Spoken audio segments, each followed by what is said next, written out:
Are you using MRD in your practice, Cristina? Yes and no, yes. After transplant in some patient, but particularly the younger patient, all the data are pointing to an improvement of at least progression-free survival, Right. if you reach the MRD. So like you're tweeting, it becomes an anxiety for a lot of patients and for us to achieve that goal. Right. And if I have a young patient with high-risk disease, I do, can I use a more cumbersome maintenance with elotuzumab, lenalidomide, or a proteasome inhibitor to get there and faster? So I started, and I use as a guide me, Bob, you using MRD in your clinical practice? I am. We mentioned earlier about the notion of early transplant versus delayed transplant. There are also studies being designed looking at, for example, in the maintenance setting, if you achieve MRD negativity, can you maybe either reduce the intensity or even stop maintenance altogether versus continuing maintenance? So those would be interesting. And so would you stop? Well, let me come back to that, because that's a slightly... I don't think we know yet, but one of the interesting abstracts here at ASH was an update from the IFM, again, Dana-Farber study, where they looked at MRD and outcomes, and because the MRD data tracked so well with PFS and OS, their actually conclusion was that you should use MRD negativity as an endpoint for drug registration. I don't think probably the FDA is quite there yet, but those discussions are ongoing. This is a very important point, because we have to wait so long now for the outcomes of clinical trials. If we can use a surrogate marker, that'll be a big advance in myeloma. But our first point about the technology hasn't been standardized yet is probably the what's limiting that. Harry, you very cleverly the other night talked about what I've subsequently called post-MRD positivity stress disorder, which is what do you do when your patient is MRD positive after transplant? Do you chase it? Do you keep treating and try and get it negative? Do you just live with it like Noopur seems to be doing?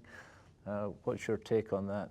I think it's a source of anxiety for the treating physician and of course for the patient and their family if they really understand about MRD. And that's the black box of MRD, and that's where I don't think anybody can come up with an answer.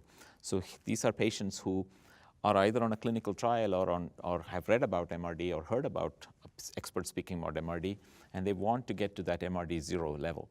And if they are even minimally positive after intense treatment, including double transplants and further consolidation and a year of maintenance, some people just cannot achieve that goal.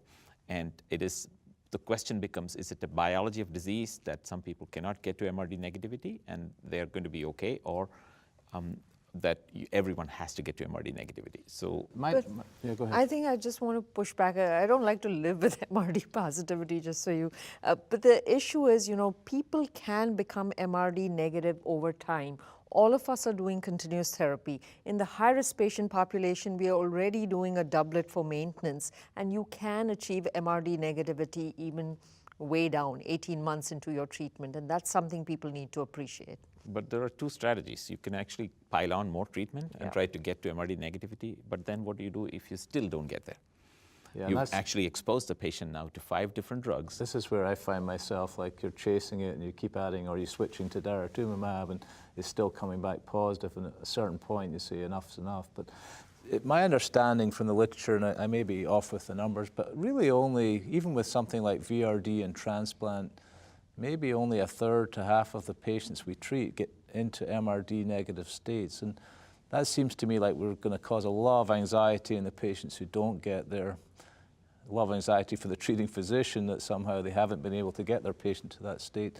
Bob, how do you use it if it comes back positive, maybe after 1 year after transplant, you've had them on Revlimid and Velcade maintenance, it's still positive? What do you do? Do you ignore it, keep going with what you're doing, change therapy? What's your advice? I think these kinds of scenarios provide a rationale for testing at multiple time points, because if you just look at one number, it's tough to know what to do. But if you're MRD positive at one time point, but the level is lower than where you were, let's say, 6 months or a year ago, that gives you some rationale to continue on with what you're doing because there seems to be something working. Whereas I think we would all probably argue that if you've got an increasing level of MRD positivity, that's a higher risk patient. When we would change something or add something is still up for debate, but probably not continuing the same thing. Do you need a log scale change to be positive, or if it goes from 100 to 500, or do you have any sense of that? Well, I think a log scale change, we don't have data, but I would certainly do something with a log scale increase. A smaller increase, I think it depends. If you're going from 5 cells to 6 cells, I wouldn't worry about it, obviously. Christina, are you making decisions based on Well, MRD? Let me ask you the other question. Yeah. If it comes back negative Yeah. twice after being on maintenance for a year, are you happy to stop maintenance, or do you keep going?